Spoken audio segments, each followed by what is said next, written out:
Hello everyone, Shroomraver here, and today I am bringing you my Week 3 battle in the PPL.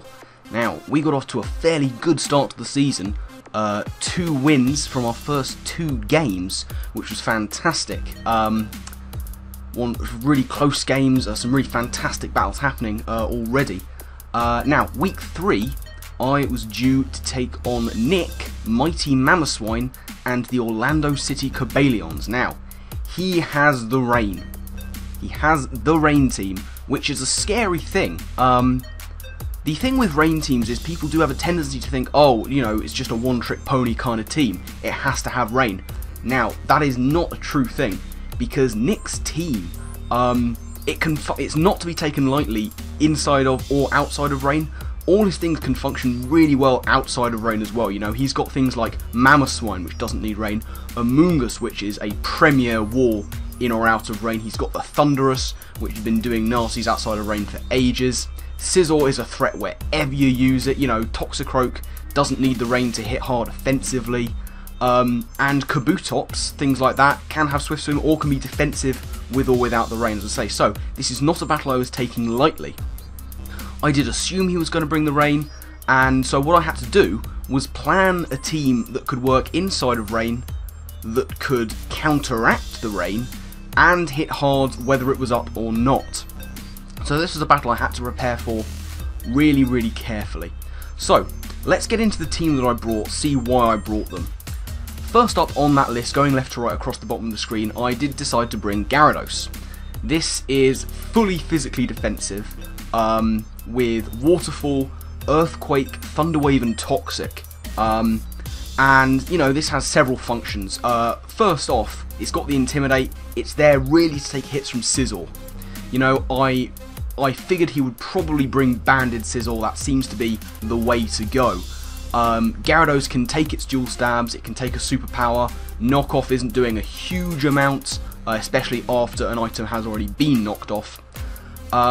So I thought Gyarados would be nice to take on that Scizor. It would also work well against the Mamoswine, who hits physically.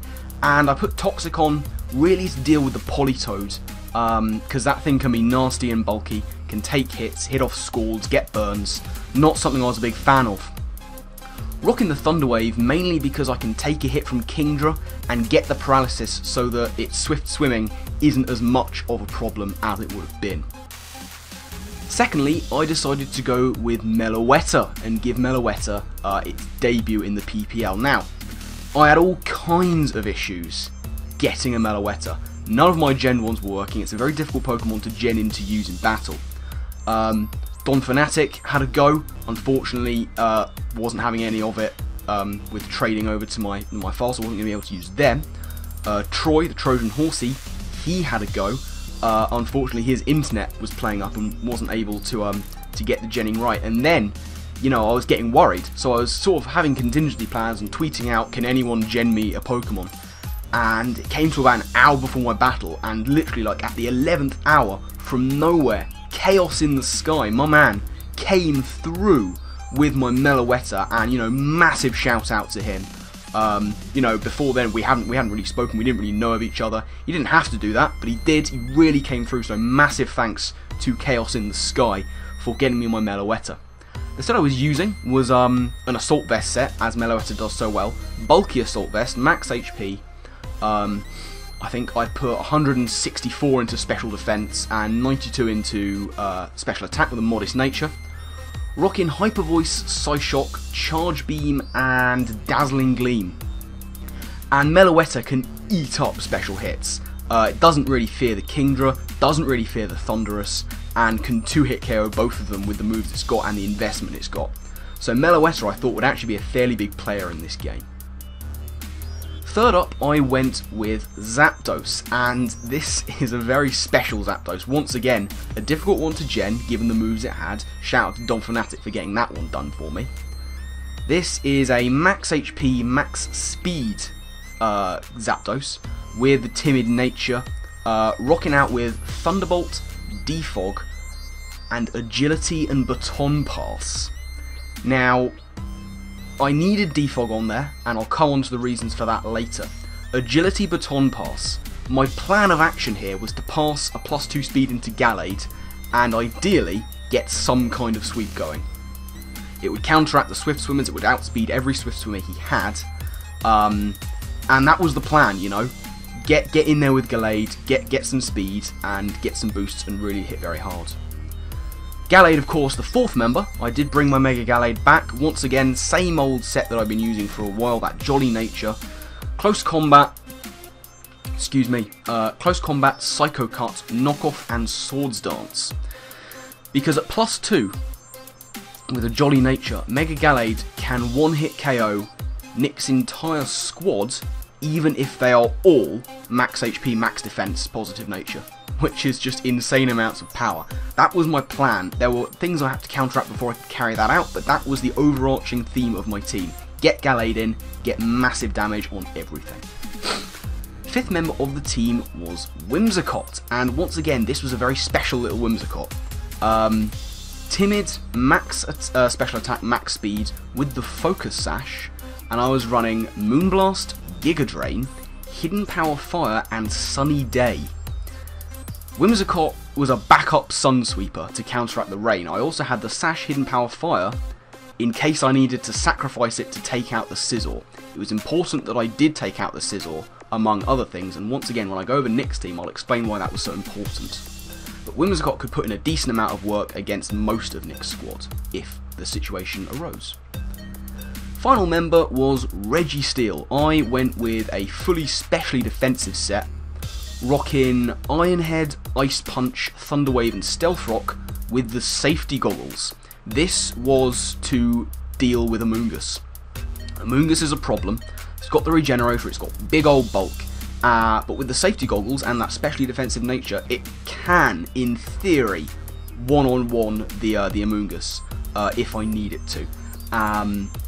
Ice Punch isn't doing a whole huge amount, but in a one-on-one situation, I can take it out. I'm pretty confident in that. So that was my team. Let's take a look at the team Nick brought. His team was Politoed, Kingdra, Scizor, Thundurus, Amoonguss, and Mamoswine. This was the team I thought he would bring.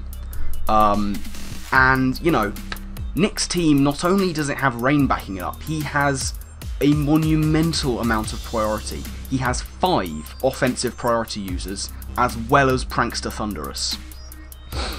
And this could be a problem, because, you know, I can't afford, if Gallade is going to be sweeping, I can't afford his Thundurus to get off a Prankster T-Wave, because that ruins me. It really does. He's got Bullet Punch on Sizzle, he's got Ice Shard on Mamo, he's got 2 Aqua Jet users now that he picked up Armaldo in the trade window at the end of week 2. He's got Sucker Punch, Vacuum Wave, Bullet Punch on Toxicroak. He has a ridiculous amount of priority, as well as those Swift Swim users. So, you know, Gallade can take hits, but if I'm going to be sweeping with speed, I need to take out at least one of his priority users, preferably the Thundurus, ideally the Scizor too. So that was my mindset going into this game. Nullify the priority, get the sweep with Gallade, backup is Whimsicott if needs be. I've got things that can take hits on this team as well. That was the plan. Let's see if it worked. Right, here we go into the battle. I decided to lead with my Gyarados, predicting the Mamoswine lead. Gyarados can deal with Mamoswine all day, every day. He does indeed bring the Mamo, and I'm not going to make any crazy predictions here. I get the Intimidate, Mamo's not a problem for Gyarados, and I think he's just going to go for the rocks, and that's absolutely fine. As I say, I'm not making any other predictions, just going to go straight for Waterfall, very aware that he could have the Sash. But it's nice to break that, and if I can get rocks up, it'll do a lot of damage to him on the switch. He doesn't go down to Sash, but he gets a lot of damage on him. He's going to switch out into his Amoonguss. Again, I'm not going to make any over predictions. I'm just going to keep on going for Waterfall until such a time as I see that that's not going to work anymore. And this is that time. Amoonguss is very physically defensive, and he has the Rocky Helmet, which is a bit of a problem if I want to try and 1v1 him with Registeel, because I don't have any recovery on Registeel. So that's going to be a bit of an issue. Excuse me. At this point, I go into said Registeel to soak up a Giga Drain. If he wants to put me to sleep, that's not a problem. I have the safety goggles. So here we go. There is the Giga Drain, and as you can see, it is doing just so little damage to Registeel, just tanking that hit as one would expect him to. I'm going to go for the Thunder Wave. It's the only status I can get on this Among Us, and, you know, every little helps. I do outspeed him, which is, you know, very nice. And at this point, he shows what I was a little bit afraid of, which is that he does have a super effective hidden power. Ground or fighting, I would expect. I wouldn't expect it to be fire in a rain team. But I take it fairly well and go for the Ice Punch just to sort of gauge how much damage I'm going to be doing. And, you know, I thought he might predict me to switch out after the damage and go for the Spore, but as you can see, I do have those safety goggles, which is very nice. At this point, I do see the opportunity to get my rocks up. He does stay in, so, you know, he's going to be going for that super effective hidden power. And at this point, Registeel's taking a little bit too much damage for my liking against this Among Us. He's going to switch on out of there, and he's going to go into Fruit Cup. That's his Politoed. So he's going to be able to get the rain up at this point in the game. So now the plan comes together. He's got the rain up. It all depends on rather what I'm going to do. I'm just going to go for the Ice Punch, you know, staying in. And, you know, this is going to be a physically defensive Politoed. There's nothing I particularly want to do against it with Registeel. He is going to pull the double into Potato. Potato is his Thunderous. He was, I think, predicting my switch into Gyarados to sponge some kind of hit from Politoed. As it is, I do go into Ibra, my Zapdos, instead, so now we've got this kind of electric flying duel, this showdown going on. And I don't see this as an opportunity to go for the sweep with Gallade just yet. It's not time, I haven't done enough damage to his team. He doesn't want to stay in here, he's going to make a switch of his own into his Mamoswine predicting stab. I'm actually going to go for the Defog here. Reason for that, better for me to have no rocks than rocks on my side as well as his. Because of that sash on Whimsicott, I need rocks gone from my side. Now, I can't touch Mamoswine with Zapdos, so I'm going to have to make some kind of switch, whatever that switch might be. He's been making a lot of doubles, so, you know, I thought he would want to stay and just go for damage on the Zapdos. I'm going to go into Gyarados, who can easily take out Mamoswine from there, and again, I don't really fear much of what he's going to do. He does end up going for the knockoff, which is a bit of a problem because he gets a crit, which is nasty, and I now have no recovery and have taken a bit more damage than I want. He's going to go for last minute rocks. I thought, you know, best to go for Earthquake. It'll hit most of what he's got unless he goes into the Thunderous, which, you know, that would be a risk in the rain if I was going to go for Waterfall. So, early game I do manage to get that Mamoswine out of there. Now if I can get rid of rocks on my side, I can put up rocks on his and we're all going to be fine and dandy. In comes the Thunderous, and here I'm going to debut Meloetta. Meloetta coming in, unfortunately without the nickname due to genning purposes. He does pack the Thunder on this Thunderous, as one would in a rain team. But look how well Meloetta takes this. It just does so little damage, and that's a Life Orb. Thunderous does like 60, but he is packing the Dark Pulse from nowhere. He comes up with Dark Pulse, but once again he gets a crit and Meloetta lives it, which is fantastic. I'm going to go for the Psyshock here, and with the investment I have, this is going to take out the Thunderous, which is fantastic because now he's got no pranks to T-Wave. That's one thing I really wanted to get done. Now he brings in Scizor. I have no interest in staying in on Scizor. If I can get rid of rocks, I can salvage Meloetta for like a few more hits. So I'm going to go into Gyarados, who is at low health at this point, but still can do a decent job of trying to wall out this Scizor. He ends up going for the U-turn, getting himself that lovely initiative. It would have KO'd my my Meloetta, obviously. Gyarados is of course going to live it, and he is going to pull the switch into his Kingdra. In comes the Kingdra. The rain stops though, which is fantastic for me. He is going to be able to take me out with the Ice Beam, you know, in case I wanted maybe to go into Whimsicott, I guess. But there goes Gyarados, getting a kill, but going down pretty much straight afterwards. He's Life Orb, he's clearly Swift Swim. I'm going to go into Registeel, and just desperately, I need to tank a hit. He goes for the Hydro Pump. He's not in rain. Can I live it? Yes, I can with 1 HP. 1 HP. That is going to allow me to get off a clutch Thunder Wave on the Kingdra. Now, unless he has like aromatherapy on his Among Us, which I'm not sure if he gets, that's there to stay. It does then allow me to get up my Stealth Rocks, which is grand. I can get up my rocks as he goes for the Surf. In hindsight, maybe I should have gone for like damage with Ice Punch, because I'm going to need to defog at some point anyway. Either way, his Steph Curry here is paralysed. I'm going to be able to go into Gallade, seeing this as an opportunity maybe to do some big damage to something. Obviously, I have to Mega Evolve on the first turn. He's going to stay in here, knowing that basically his Kingdra is kind of nullified with that paralysis, and a close combat from a Mega-Gallade is going to take out the Kingdra from there. So that's another threat gone from the field. His Swift Swimmer is dead. That is fantastic for me. So down goes Kingdra, and we're looking in a fairly comfortable position. However, at -1 defense, his Bullet Punch will take out my Gallade. I need my Gallade. I desperately need it. So, gonna pull the switch, save my Mega-Gallade, and go into Zapdos. Hope to tank a couple of hits. The rocks, as I say, are there. And I get the pressure, you know, that's all fine and dandy. He's going to go for the Bullet Punch, I know this. And looking at the range of HP I'm at, I can live a second Bullet Punch. I definitely can, which is good. Zapdos doing a good job with that max HP investment. He's going to withdraw Sizzle. He knows that this is something of a win condition for him. And he's going to go pull the risky switch into Politoed. It actually turns out to be a fairly good switch for him because he's able to get the rain up. I don't go for the attack here, and maybe I should have. But, you know, I go for the defog instead. Which, you know, as I say, gets rid of rocks on my side, unfortunately on his too. But, you know, it's all for the betterment of my Whimsicott. I need to keep a sash intact on Whimsicott, otherwise we're going to have some problems here. At this point, I'm feeling like an Ice Beam might take me out. I do go for the Baton Pass, just in case he wants to pull a cheeky double.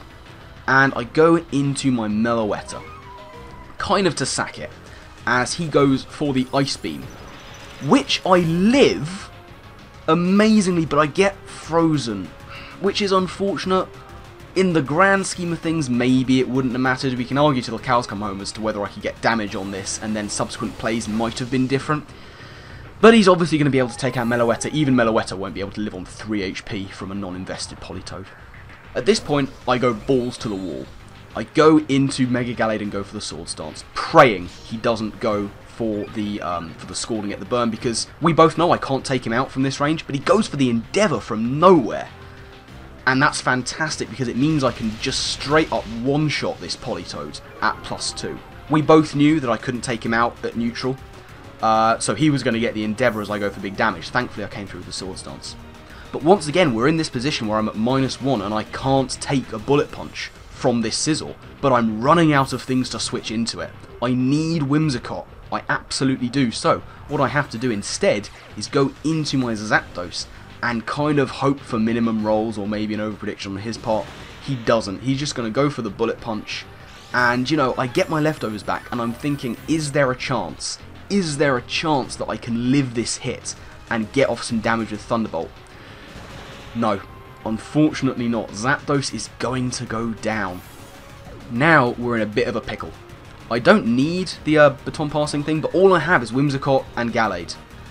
Unfortunately, we're in the rain, so my Hidden Power Fire is not going to be doing too much. He goes for the Bullet Punch. I obviously live it with my Sash, and I am going to be able to go for the Hidden Power Fire.